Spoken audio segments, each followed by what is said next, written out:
Good afternoon, and thank you for all coming at this later time. We, as you know, moved the schedule today to accommodate the briefing by Admiral Harris at the House Armed Services Committee. And JD, I know for you, that means likely missing dinner, and we appreciate your sacrifice to allow for that so our reporters could cover both of these important briefings today. We want to turn it over to you in a moment, ladies and gentlemen. Colonel John Dorrian, the spokesperson for Operation Inherent Resolve, joining us live from Baghdad. JD, over to you.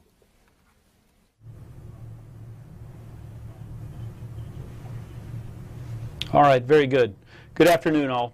We'll start with the Syria update and then discuss progress in Iraq. As you know, Turkey conducted airstrikes in northern Syria's Hasaka province the night before last, resulting in the loss of life of our partner forces in the fight against ISIS.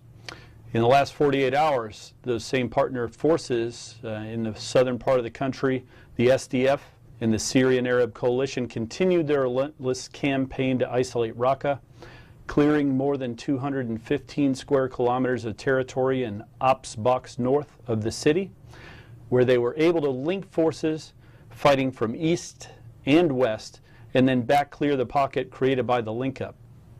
The SDF also continues making progress in Tabqa city, where they're controlling the tempo of operations against tough resistance and pushing ISIS into an ever-shrinking area.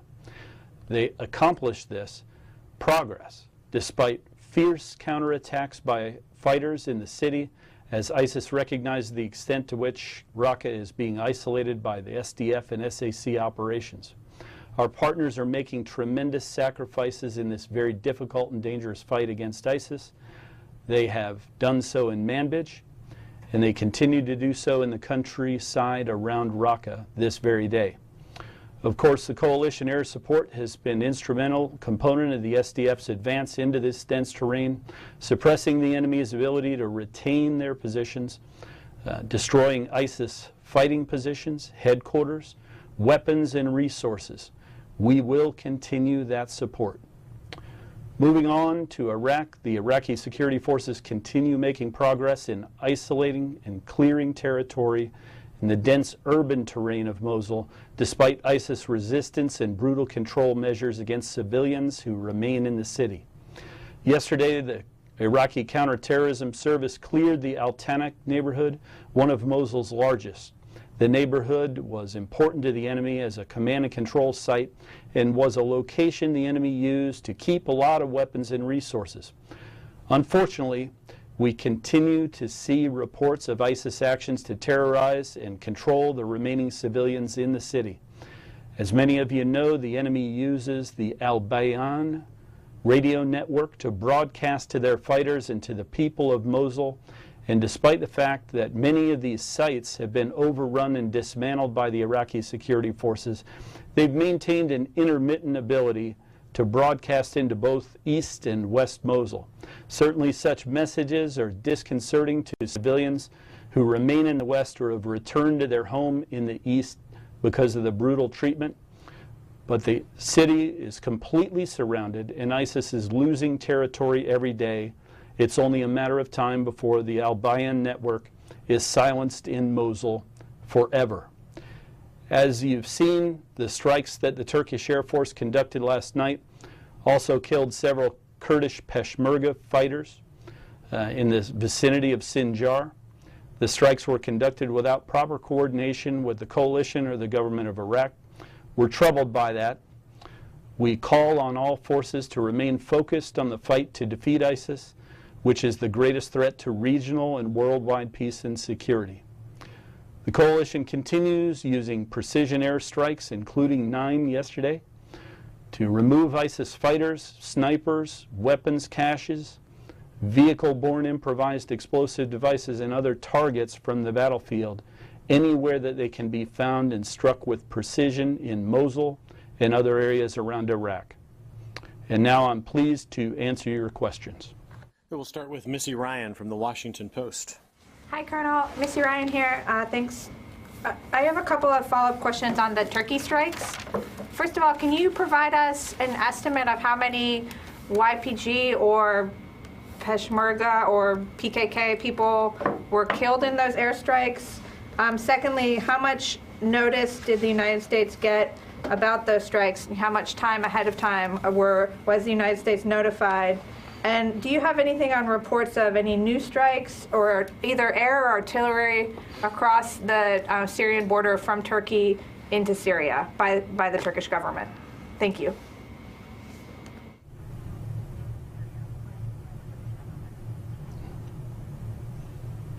Okay. In order, out of respect for our partners, we're not going to give out their casualty numbers. That's something that they must do. So we're not going to get into that. You've seen the same open source reports that I have.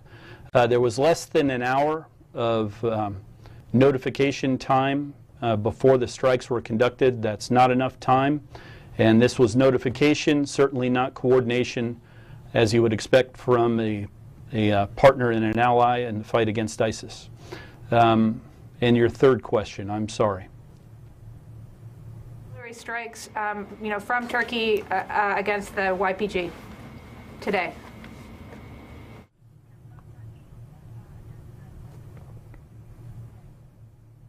I've seen open source reports on those, but I have not seen evidence of additional strikes. We'd have to circle back with you. I have seen open source reports, but I haven't seen any operational reporting on that this afternoon. Just to clarify, you said less than an hour notice. So was that between 30 minutes and 60 minutes, or was it less than 30 minutes notice?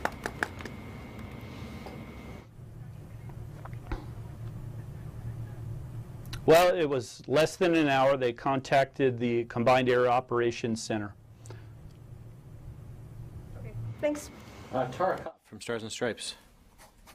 Hey, Colonel, just wanted to follow up on some of Missy's questions. After the strikes, did Turkey reach out to its partners to provide any further explanation, or did the coalition reach out to Turkey to ask for an explanation of the strikes?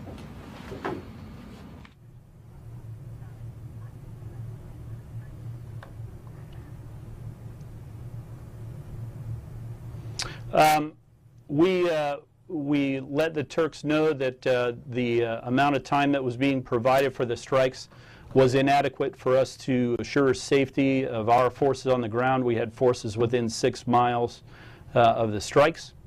As far as the effects that they achieved, they killed a significant number of Peshmerga fighters. These are fighters that have been very important to the fight against ISIS, and then our partnered forces.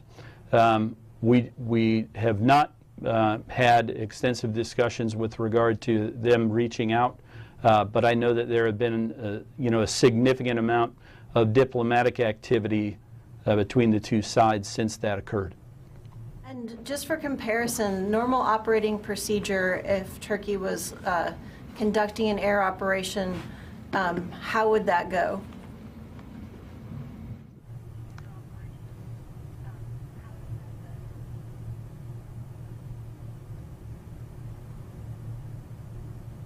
Well, I'm not going to get into exactly what our procedures were. It would be inappropriate to do that in the interest of operational security. That would provide valuable insight into the enemy on our tactics, techniques, and procedures. What I will say, though, is it was less than an hour. We believe that's inadequate, and it was done as a notification as opposed to coordination. Thank you. To Lori Milroy. In condemning the Turkish attacks on the Peshmerga, the KRG said that the basis of the problem is that the PKK is remaining in Sinjar. Is that a perspective that you would agree with?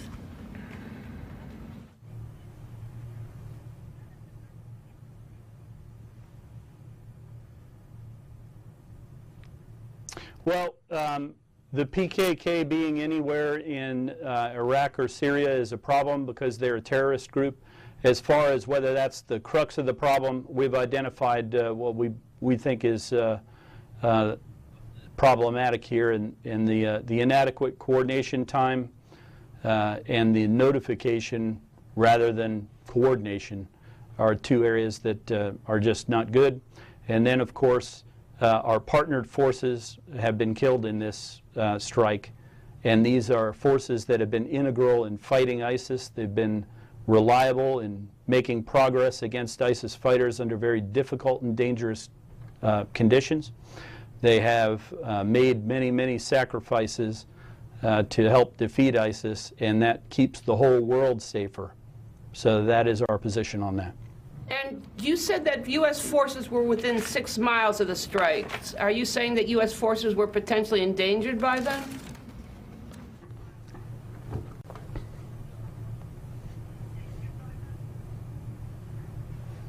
I'm saying that less than an hour of notification time is an inadequate amount of time to have our forces leave the ops box area that was identified, which was a very large ops box, not enough fidelity for us to assure that they were safe.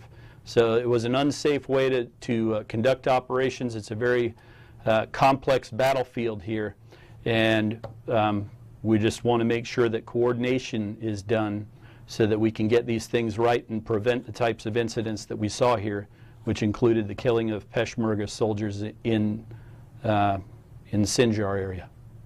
Question, did you get any assurances at all that something's been done to rectify this problem, that it won't happen again?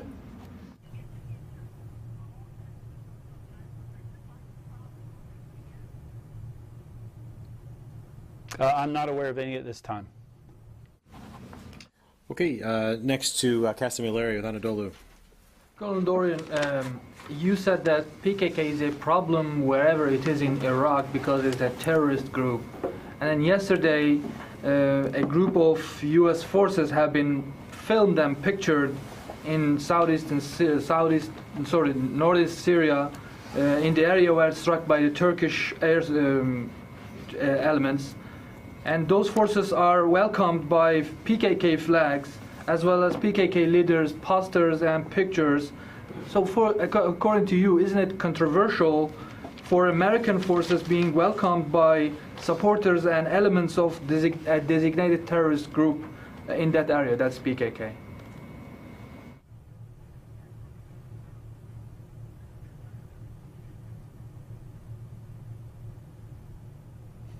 Well, we did have forces that went to check on the partner forces who were harmed by the strikes. So that's what they were doing. They were working with the SDF. That's our partner force. They've been a reliable force in fighting ISIS throughout northern Iraq, and indeed have made a tremendous number of sacrifices in order to advance and isolate Raqqa. So that's what we were doing there. So so you say that it was the SDF elements who were carrying PKK flags or PKK leaders' posters, or were they PKK elements over there? Are you aware that there is no PKK elements in the area where your forces have been checking or patrolling?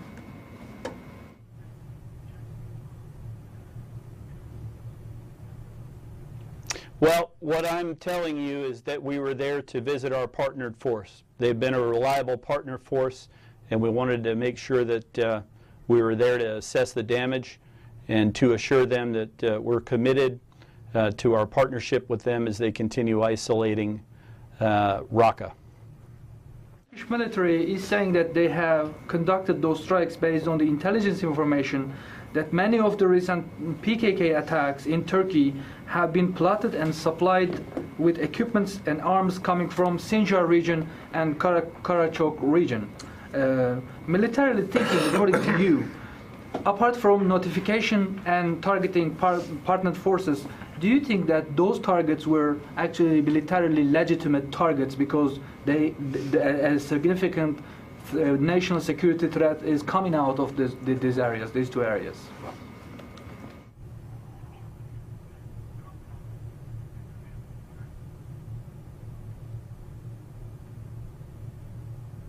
Yeah, we believe that our partnered forces were struck in northern Syria, and we believe that Peshmerga forces were killed in Sinjar. Those are the two things that we believe based on what we've seen here. And some of the problem with this was there was not an acceptable level of coordination between the two sides, and not an adequate amount of time given to assure that that coordination could be done so that we can deconflict operations and make sure that all forces that are fighting ISIS in northern Syria have the opportunity to remain focused on that. Sir. With Daily Sabah. To follow up on Qasim's question, there is a picture and a video showing that an American officer, a senior officer apparently, walking with a PKK officer, a well-known commander. His name is Shahin Jilo, yesterday, and he has been a top commander in PKK's armored wing HPG, and he has been in control of the European command for a while when he was in Europe. And then he returned to Syria, and he was assigned as YPG's and PKK's general commander in the country. And he has been designated as especially a leading terrorist by Turkey. And he's pictured, there's a proof that he's walking with an American officer in northern Syria. Are you aware of that?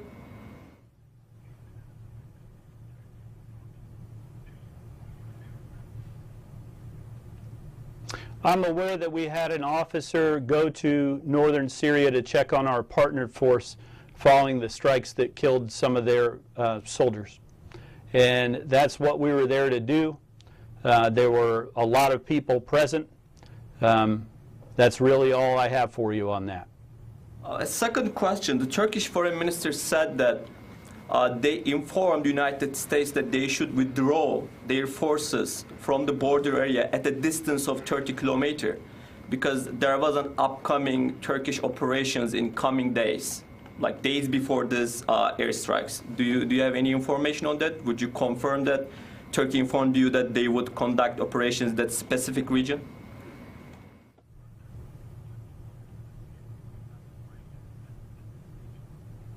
Yeah, I haven't seen those statements, so it'd be inappropriate for me to comment on them.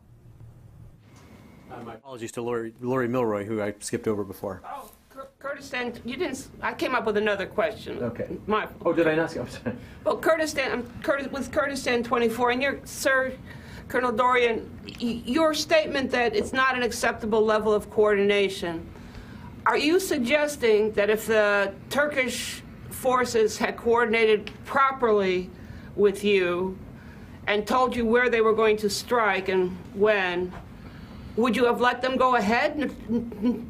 Wouldn't you have understood that they're going to strike partnered forces in Peshmerga, and would you have stopped it, told them, no, don't strike there?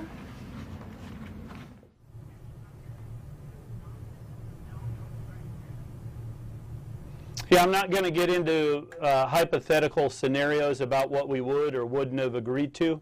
What I can say is that it's much better to coordinate properly and assure that these conversations between allies, stalwart allies for more than 50 years, continue to assure that we can keep all of our guns trained on ISIS. That's the most dangerous enemy in the area. And unfortunately, that didn't happen, and as a result, we have this unfortunate set of incidents. Okay, to Ryan Brown from CNN. Hello, Colonel. Thank you for doing this. Just one quick one on these Turkish airstrikes. So within that hour's notification, were any of the, you said the coalition forces were within 6 miles. Were coalition forces moved at all after that notification, or did they remain in place?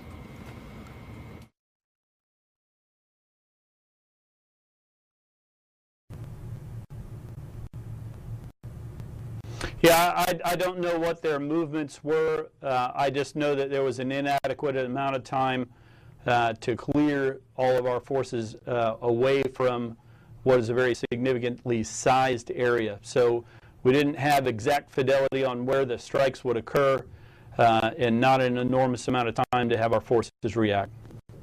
And was there any effort by the part of the coalition to warn, once that warning was communicated by the Turkish troops, was there any movement to notify the SDF partners of this impending strike within that hour window?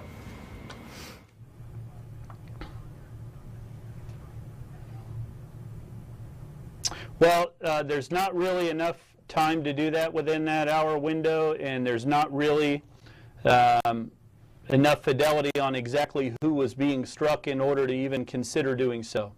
So this was a notification that strikes were going to occur against terrorists. NATO ally, Turkey is a NATO ally.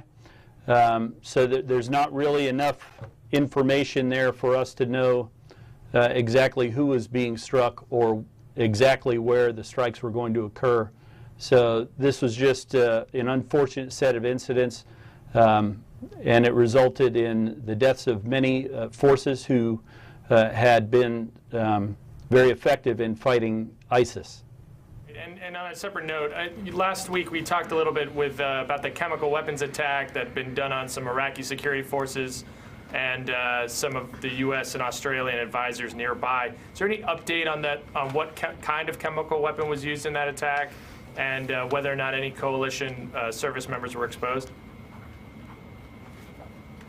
Your office wardens.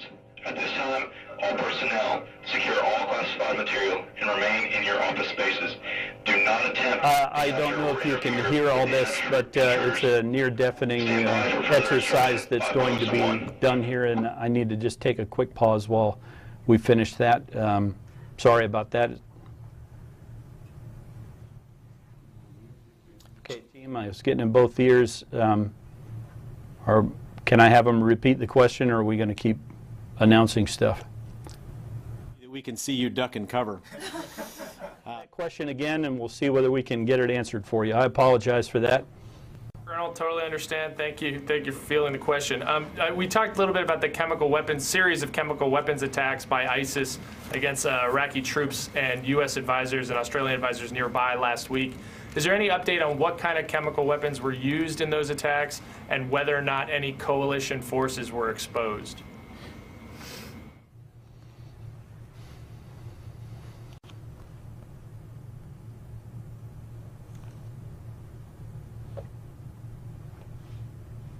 Well, coalition forces became aware of a chemical attack. They left the area. They donned their equipment. Where they were tested, none of them showed any negative effects from being in that area. As far as the types of materials that the enemy used, they have low-grade capabilities, and that is representative of chlorine and mustard agent. Sometimes I see that reported as mustard gas. That's not correct. It's mustard agent. So it disperses into a very small area whenever these munitions go off. These munitions are not especially effective about anything except creating a public narrative. So they're not as effective even as explosive rounds, but they do get some attention.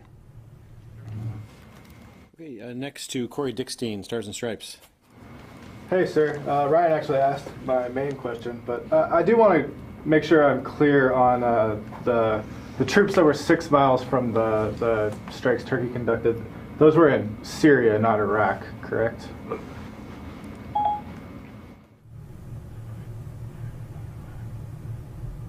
That's correct. And then can you talk a little bit about the isolation effort around Raqqa? How much is left to do to encircle that city? Is ultimately encircling the entire city? Is that the plan? I guess that's it.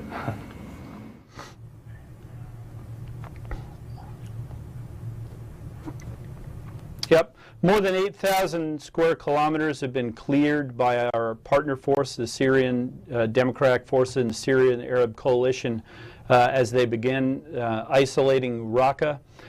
So they have them largely isolated to the north, to the east, and to the west. Some significant clearing operations still have to occur in Tabqa City. That is west of Raqqa. Once that area, which has been a big staging area for ISIS, it's also a place with their main prison and a significant number of fighters, maybe somewhere on the order of 700 or so. Once that area is cleared, and then of course the dam is there, which is a source of hydroelectric power that's the largest dam in Syria. Once that area has been cleared, then the cordon that our partner forces have continued to close toward Raqqa, they'll continue that effort and get the city where it's really completely isolated to the north, to the east, and to the west. All the main roads out of Raqqa will be completely blocked and controlled by them. There is very harsh and difficult terrain to the south, and of course this is not a very hospitable area for anybody that wants to try to get out of there. We'll continue working with partnered forces to disrupt what few enemy would try to go into that area. So the city will be completely isolated, and then at a time of our partner forces choosing, they'll move in and liberate the city as they've done in many other areas. Go ahead. How far are the SDF forces from the Topka Dam at this point? And do you have any idea how much more effort would go into securing that area?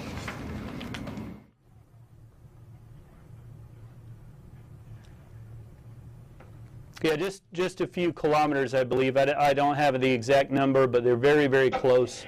Okay, another pause. Sorry. This is a drill for the Marine Guards only. Please do not react. I say again, this is a drill for the Marine Guards only. Please do not react. There's an intruder in the chancery. Lock all doors and report anything suspicious to your office wardens. At this time, all personnel secure all classified material and remain in your office spaces. Do not attempt to capture or interfere with the intruders. Stand by for further instruction by Post 1. Okay, I think we can resume. I don't know if I've got a question hanging there. Next to Tony Capaccio from Bloomberg. Hi, John. I have a non-Turkish question. In the three weeks since the Syria strikes took place, has the Syrian government taken any, or the Syrian military taken any steps to paint U.S. aircraft or interfere in any way with the encirclement of Raqqa or U.S. operations in Syria?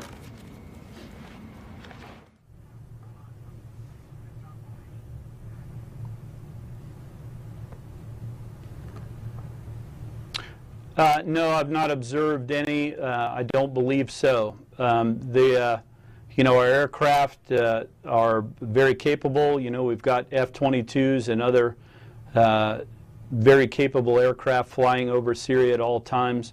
So our aircraft are not being threatened at this point.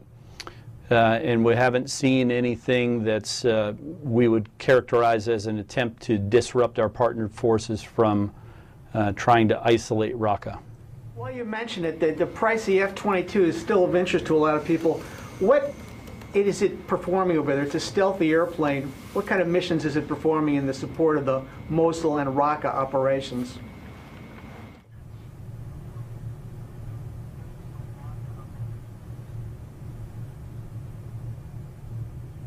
Well, they do defensive counter-air patrols over Syria, and then they are also capable of dropping munitions, including the small diameter bomb.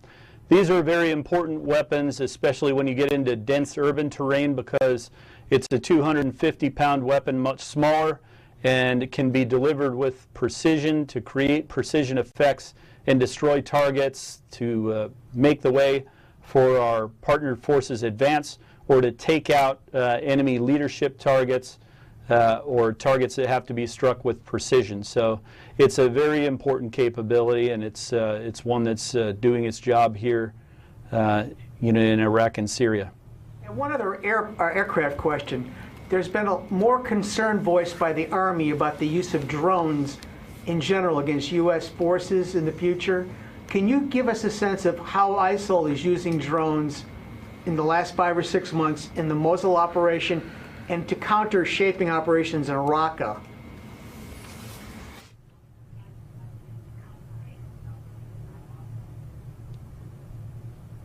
Yep, what we've seen in Mosul is that the enemy is using commercial off-the-shelf drones mainly, but also improvised drones to surveil the areas where the Iraqi security forces are advancing, and they also use them to drop mainly grenade-sized munitions on the enemy and on civilian areas. They're really very indiscriminate about where they're dropping.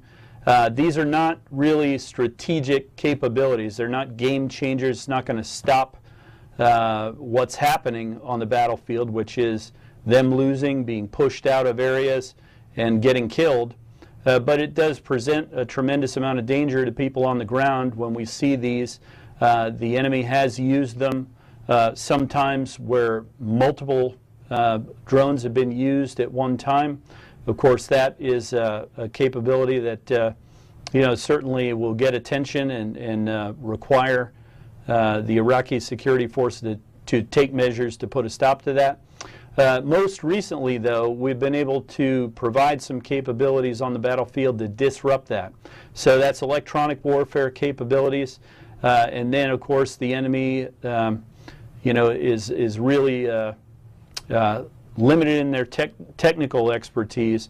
So we've got these electronic warfare capabilities. We can't go into a tremendous amount of detail about exactly how that's going to work, but we can move capabilities where they need to be in order to stop the enemy from being more effective. We've seen a lot fewer munition drops recently, although occasionally we still do see that.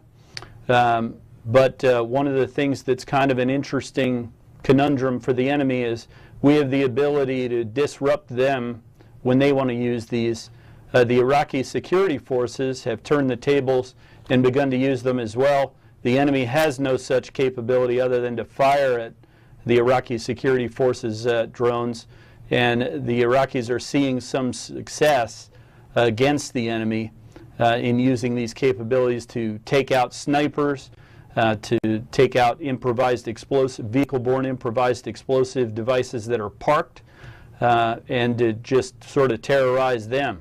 So that's kind of the state of play with regard to enemy use of drones, and then the Iraqis' use of drones as well.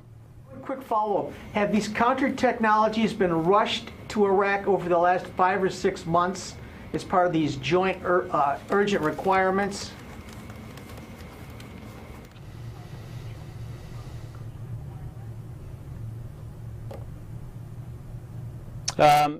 Throughout our tenure here, this has been an issue that leadership has paid attention to. And certainly we've gotten a significant amount of help from Washington and Tampa to get capabilities into theater to address this threat. Again, all along, everyone recognized that this is not going to change the outcome of the battle. The enemy has been going backwards for more than 2 years. They're not going to be able to stop the Iraqi security forces. The coalition is going to continue to hammer them with air and artillery strikes until they are completely and totally defeated in Mosul and other places around Iraq. But that's not a problem that we're just going to leave the enemy to do what they want to do. We're going to take their ability to disrupt any kind of operation or to harm people away. The enemy has been very determined, and sometimes they're creative. So what we've done is we've worked with the Iraqi security forces. Our forces are more creative than ISIS, I can assure you that, and so are the Iraqi security forces, and that's why you see the tables being turned and the enemy on the back foot. Okay, Sam Legrone. Hi. Thanks for the time, Colonel Dorrian. I just want to check on the status of the deconfliction agreement, the MOU with the Russians. Russian state media yesterday reported that they had reaffirmed, or Russia had reaffirmed the tenets of the 2015 MOU, and I was just checking to see with y'all what that current status is. Thank you.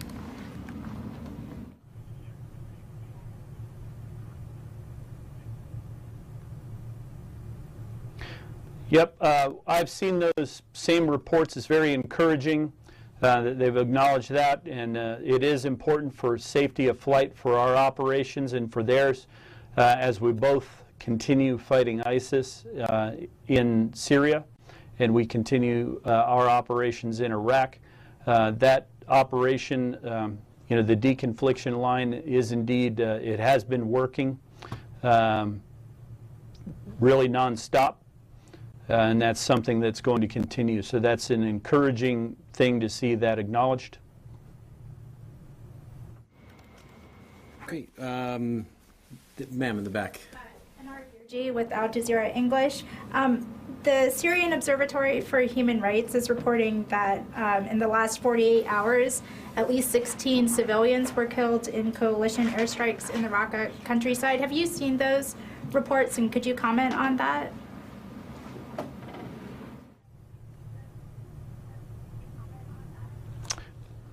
I didn't catch all of your question. The Syrian Observatory for Human Rights is saying something. I didn't catch. That's where you broke up.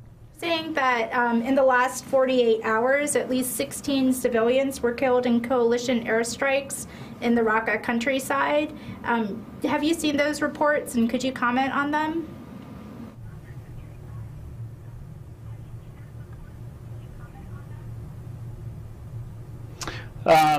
You know what? I've seen a lot of reports come out. I don't think that I could. I've seen so many from the Syrian Observatory for Human Rights that I don't think that I could comment without seeing the specific one in writing with date, time, and location. I don't know that you've given me enough information that I would be able to confirm that. What I would say, though, is that the conduct of airstrikes and artillery strikes, not one thing has changed with regard to our priority for the protection of civilians. We're doing these strikes to support the Iraqi security forces' advance and our Syrian partners' advance into extraordinarily dangerous territory, fighting an enemy that has murdered tens of thousands of people and driven millions of them from their homes. I would point out that more than 2.6 million people have been able to return to their homes since the coalition began conducting airstrikes in support of our partners. And I would submit to you that I don't know what the fraction would be of that progress, but it's probably a small fraction without those precision air and artillery strikes. We only use precision-guided munitions. We coordinate all of our strikes with the Iraqi security forces and gather extensive information before we conduct our strikes. But these are a solution to the problem that ISIS has posed with their brutal control measures on the people of Syria and the people of Iraq. And we must continue to conduct airstrikes. We'll do so very, very carefully, but those strikes must continue.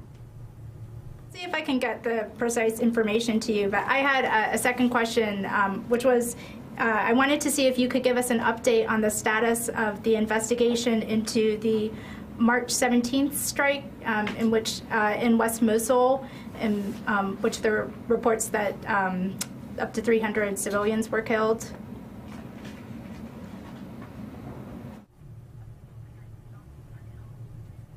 Yep, we are going to release a report on that strike. That'll be done once it's complete and coordinated with all the appropriate parties and agencies. Certainly we'll want to make sure that we've dotted all our I's and crossed all our T's. We have an Air Force officer, Brigadier General Matt Eisler, who's conducting the investigation. He has extensive experience and expertise. We're going to pause again. Attention in the chancery. This is a drill for the Marine Guards only. Please do not react. I say again, this is a drill for the Marine Guards only. Please do not react. There is an intruder in the chancery. Lock all doors and report anything suspicious to your office wardens. At this time, all personnel secure all classified material and remain in your office spaces. Do not attempt to capture or interfere with the intruders. Stand by for further instruction by post 1. Okay. So General Eisler is in the process of finishing up his report on that, and then it'll be coordinated. What I can tell you is that he visited the site. He's interviewed many, many witnesses. He's done engineering work with our subject matter experts in structures. He's worked closely with our munitions people to understand what effects the munitions that were used in that area should have created, and he's worked with our intelligence experts to review the surveillance footage that we have available on this. All those things have been done, and we're going to make sure that it's a very thorough inspection. We will release it. We just don't have the exact timing on that. That's something that we'll owe you as a due out. Will Brigadier General Eisler be available then for questions once the report is published?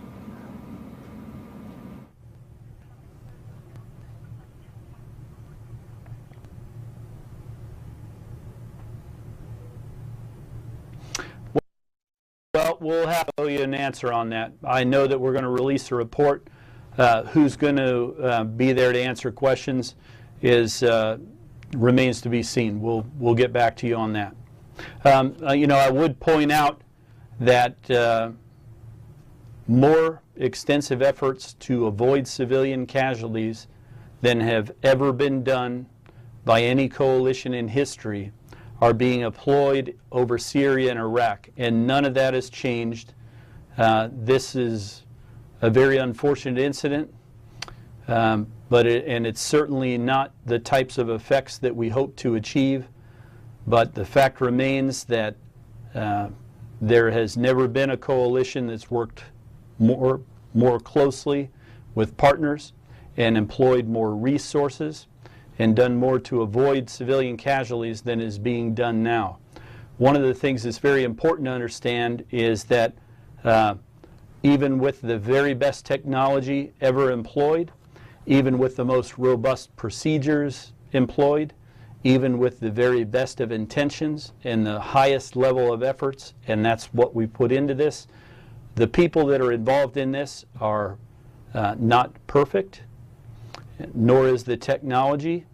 It's the best that has ever been employed, but perfection is probably an unachievable goal for all of us. Our very best effort is what we seek to achieve, and whenever there's an unfortunate incident of this nature, it's heartbreaking, and we will dig into it deeply to try to figure out what could have been done better, if anything, and to take steps to mitigate the risks. That is what we can and will do. But our partners are counting on us to provide air and artillery support. We believe that we have saved many of their lives as they take this very, very dangerous and difficult task of digging into a very entrenched enemy and dislodging them from Iraq's second most populous city and other areas around Iraq and Syria. So this is something that we have to continue. We're going to continue to work on this, and we will be very transparent, as we have been with the results of our investigations. Okay, Christina Wong, next. Missy, I got you too. Hi, JD. Thank you so much for doing this. Back on the deconfliction with the Russians, would you say that the U.S. also reconfirmed the tenets of the MOU?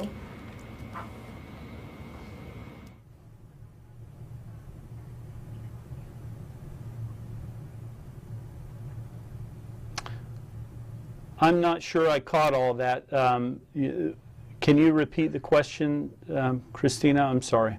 Yes, on the deconfliction with the Russians in Syria, would you say that the U.S. also reconfirmed the tenets of the MOU?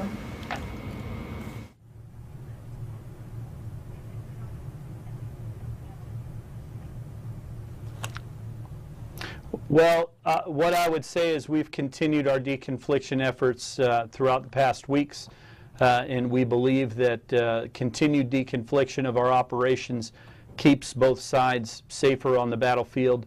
It's a very complex environment, and we have continued our efforts to try and make things as safe as they can be, given the very complex and difficult set of circumstances that we have over Syria. It's probably not my place to commit us to anything. That's probably the role of someone in Washington, but I can tell you all of that. And then secondly, Do the Turkish airstrikes in Iraq make it more risky for U.S. and coalition forces to operate with the Kurdish Peshmerga there, and how will that risk be mitigated?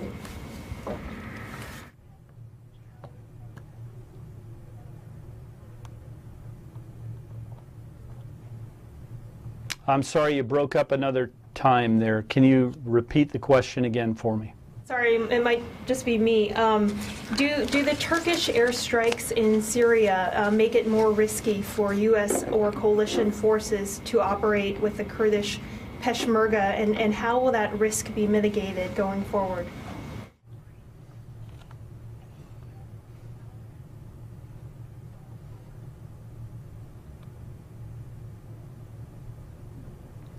Well, we continue working with our partner forces in Syria and Iraq with regard to deconfliction and coordination. What we would say is if we follow the procedures that are in place and do appropriate coordination, then we believe that we can conduct operations safely and continue focusing on defeating ISIS, which is the biggest threat to the region and to the world. Significantly hurt the Peshmerga's ability to fight ISIS. And earlier, did you say ops box as in operations box?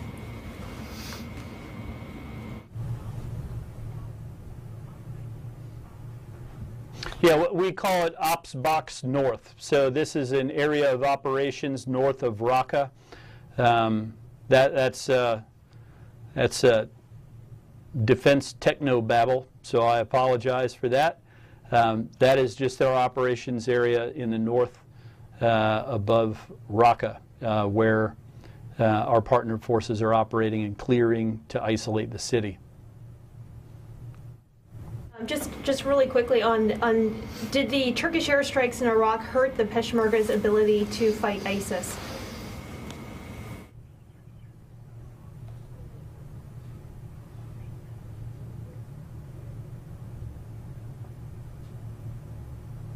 Well, 5 people were unfortunately killed. These were fighters that were doing their part to fight ISIS. So that does hurt the Peshmerga's ability when they start to lose fighters unnecessarily because of uncoordinated operations.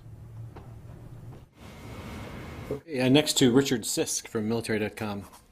Hi, Colonel. Can you tell us, did U.S. forces in Syria provide any medevacs, provide any medical assistance for those YPG who may have been injured by the Turkish airstrikes?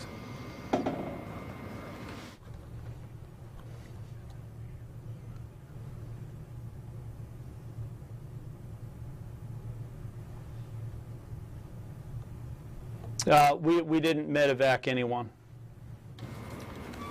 One more. Colonel, can you say, is there a concern at CJTF that these Turkish airstrikes might have an impact on the ability, the willingness of the YPG to continue in the drive on Raqqa when they're being attacked by a U.S. NATO ally?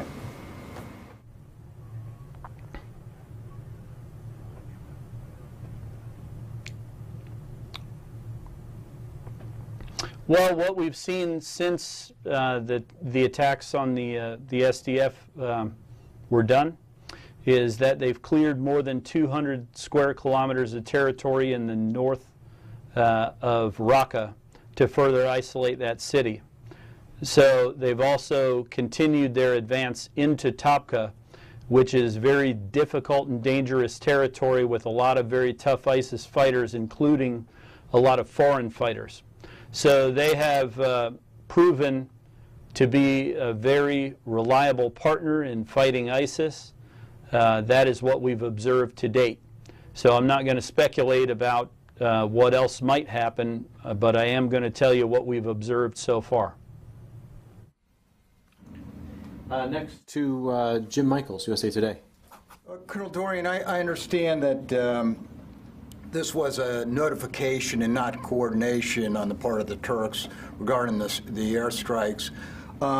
But did the coalition have any chance to respond at all? In other words, what was their reaction? Did they ask that it be postponed or ceased? Just what was the coalition reaction immediately to that notification?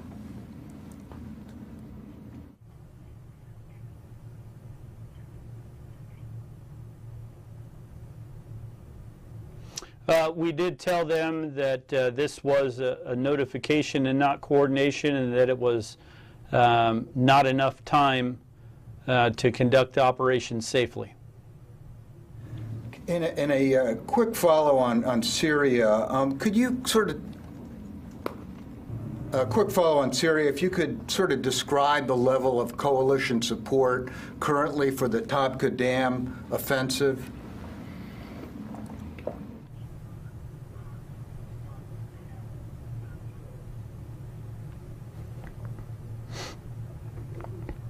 Certainly, we have coalition advisors with the partner force, with our partner forces, the SDF and the Syrian Arab Coalition. So we continue to provide them our advice and assistance as they advance into that very difficult terrain.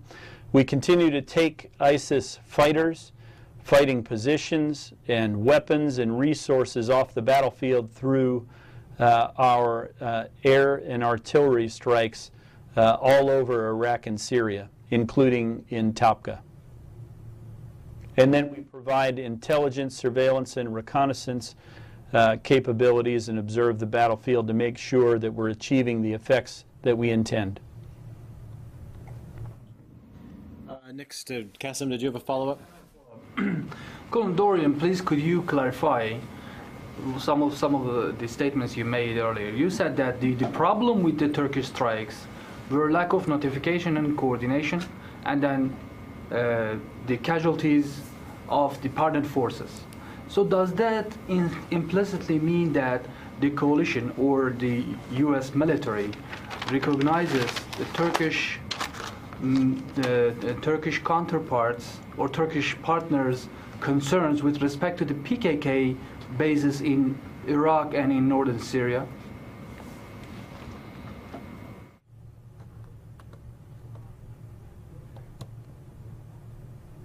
I'm not sure I caught all that question. So you said that. Oh, you say something. You said that. I believe he's still speaking.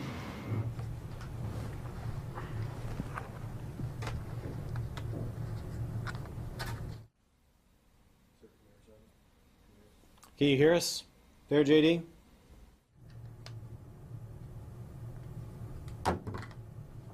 Okay, I've got you. Sorry. Much better now. Thank you. You said that the problem with the Turkish strikes was that it was not coordinated, it was not notified with enough time, and then the partnered forces were unfortunately being killed. So does that statement implicitly means that you recognize the Turkish legitimate concerns with respect to the PKK presence in Iraq and in Syria?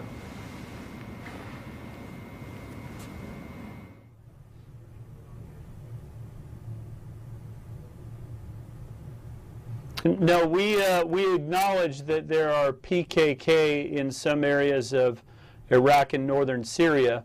What we're saying is that these strikes didn't provide adequate time and coordination to assure that that's who's being struck. So the Syrian Democratic Forces were struck. This is a force that's been instrumental in defeating ISIS in many areas all around Syria. And then, of course, the unfortunate death of several Peshmerga fighters in Iraq. And Iraq's sovereignty was also not respected here. We believe that every force that's fighting terrorism in Iraq should be doing so in coordination and with the agreement and cooperation of the government of Iraq, and that's not what happened here. Just one other follow-up. Turkish military is saying that they have tracked some of the arms provided by the coalition to the anti-ISIS partners being transferred to the PKK elements inside Turkey, and many of those arms from Syria found their way into Turkey from the two areas struck by the Turkish jets the other day. So I know it's understandable that you cannot account for every single arm you have provided, but do you have anything to refute that claims that some of the arms provided by the coalition found their way to the PKK elements, as there is a presence of PKK inside Syria and inside northern Iraq?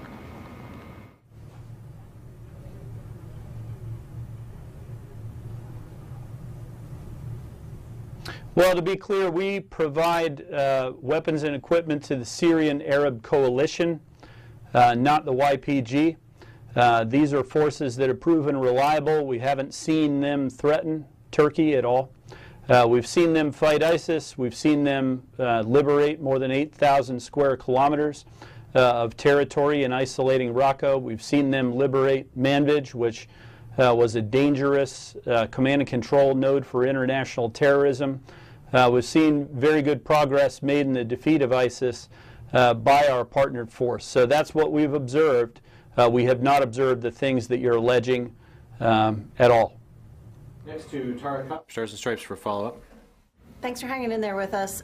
Back to the deconfliction line. So are you confirming that the line is open and operating? And when was the last time that coalition and their Russian counterparts spoke on the line?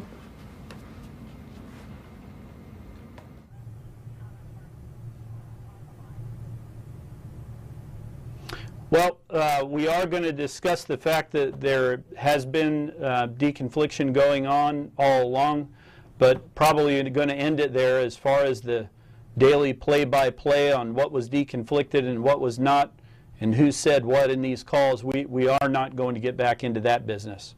So we have been deconflicting all along, and we continue that. We'll pause again. Index.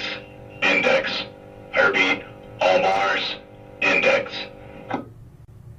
Okay, we're at index, folks, so we can answer questions now. Just a quick follow-up. I'm not asking about the content of the calls. I'm just confirming that calls have taken place today, yesterday, between coalition and their Russian counterparts.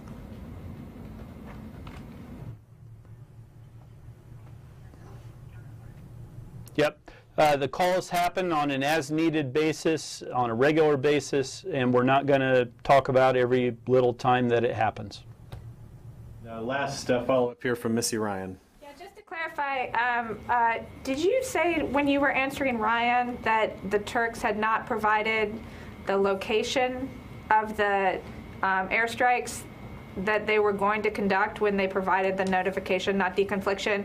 And also, did you say that you had not seen the Turkish Foreign Ministry statement rebutting the American criticism of the strikes?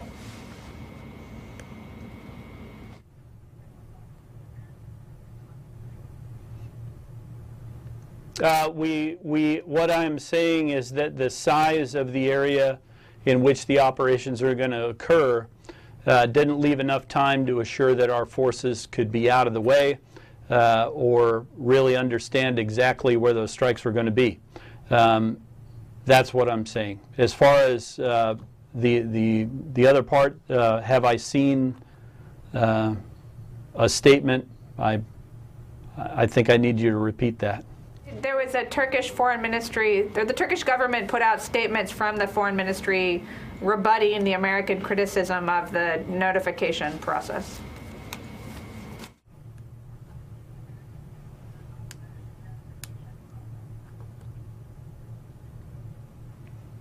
I haven't seen those statements. Okay, ladies and gentlemen, that's all we have time for. JD, thank you very much for your time. Did you have anything else for us before you signed off?